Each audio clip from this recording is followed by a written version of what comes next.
mencionaste algo realmente interesante que tiene que ver obviamente con el cine, que es el tema de los efectos, ¿verdad?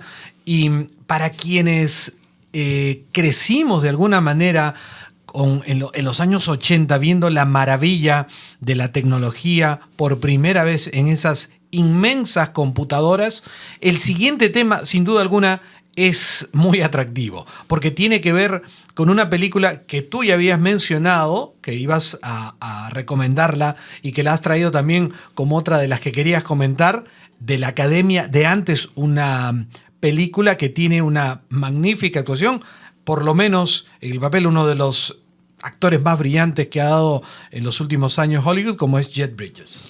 Sí, hablamos de Tron de 1982, que hace unos años sacaron la secuela que se llama Tron Legacy. Tron, que es T-R-O-N, por Exactamente. si acaso. Tron. Exactamente. ¿Por qué esta película se lleva a cabo? En esos años Disney estaba en crisis. No era tan rentable que las películas de Disney no eran rentables en aquel año. Fabricaban muchas películas familiares, salvo la animación. Era de vez en cuando que se salvaba, pero películas del estilo de acción real no eran exitosas.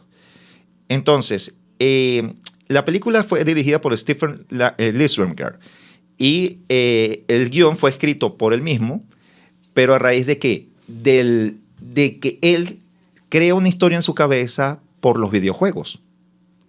Él jugando los videojuegos de aquel momento, que eran parecidos a lo que llamábamos nosotros el Atari. Correcto. Entonces él crea eso y propone a Tron como una película animada. Vamos a hacerla animada. Pero para eso, Tron es pionera porque es la primera película que introduce acción real con elementos animados. O sea, un ejemplo de lo que le estoy diciendo es Quien engañó a Roger Rabbit. Ese tipo de películas que tú te metes en un escenario y tú estás... varios años después, ¿no? Sí, de Tron, Tron. exacto. Y que también fue pionera porque fue la primera película que utilizó ordenador. Es decir, que los escenarios fueron construidos en computadoras y colocaron a los actores dentro de esto. Todo el mundo se debe acordar, los que ya somos cretentones, de aquella famosa competencia en las motocicletas en el mundo de Tron. Después en Tron Legacy hacen una repetición. Entonces, esta película se vuelve pionera en eso. Presentan el guión, presentan los gráficos. Nadie quería comprarla y Disney necesitaba algo porque nadie les estaba llevando guiones. Y la reciben. Bueno, vamos a hacerla. La película costó un total de $7 millones porque no había grandes escenarios, sino todos estaban ellos por primera vez comenzaron a producir imágenes por ordenador que después Pixar toma el software y crea el mundo que todos conocemos de Toy Story y de todas estas películas, gracias a Tron, porque ellos rescatan todo eso que estaba allí.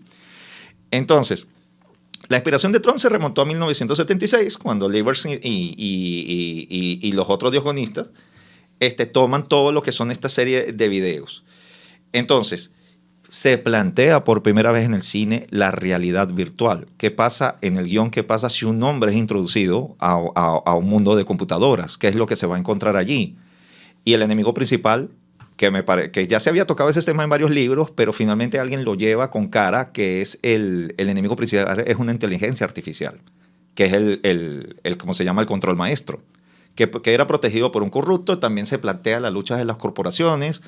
En el guión se planteó cómo un hombre descifra los secretos de la corrupción a través de él metido en un mundo de software. Y cómo este director se imaginó, bueno, ¿qué pasaría si tú en realidad eres un software dentro de un submundo y entonces el mundo exterior es lo virtual? No lo sabes. La película comienza a plantear esa serie de dudas. La película se lleva el Oscar a mejores efectos en aquel momento. Disney se catapulta porque la película no fue que fue taquillera, fue que después la inversión se recuperó en Betamax y luego en VHS. ¿Qué será eso? Dirá. Bueno, el formato de cinta que conocimos. Después la película se volvió de culto porque ya en los formatos digitales comenzó la gente a verla. La película repunta de nuevo es cuando crean, después de 27 años, el Tron Legacy, que es la segunda parte, que Jeff Bridges la vuelve a protagonizar, que es la historia de su hijo, que el hijo es el que se mete en este mundo virtual, y además que contó con quizás uno de los últimos trabajos de la banda Daft Punk, que ellos hicieron la música de la película y el soundtrack de la película. Para los que estábamos en esa época niños, Tron significó una especie de Star Wars también, porque esas eran las películas que estaban de moda. Entonces, los muchachos de esa generación buscábamos era esos temas de la ciencia ficción. Ya en aquel momento habían películas románticas, lógicamente, o películas de drama, pero para nosotros los muchachos estábamos más busca de adrenalina y planteando un mundo fantástico. Y Tron representó eso para muchos. En los cines realmente no fue muy rentable, pero era porque iba mucho niño, entonces en aquel momento los niños no pagaban entrada. Los muchachos terminaban viendo la película gratis.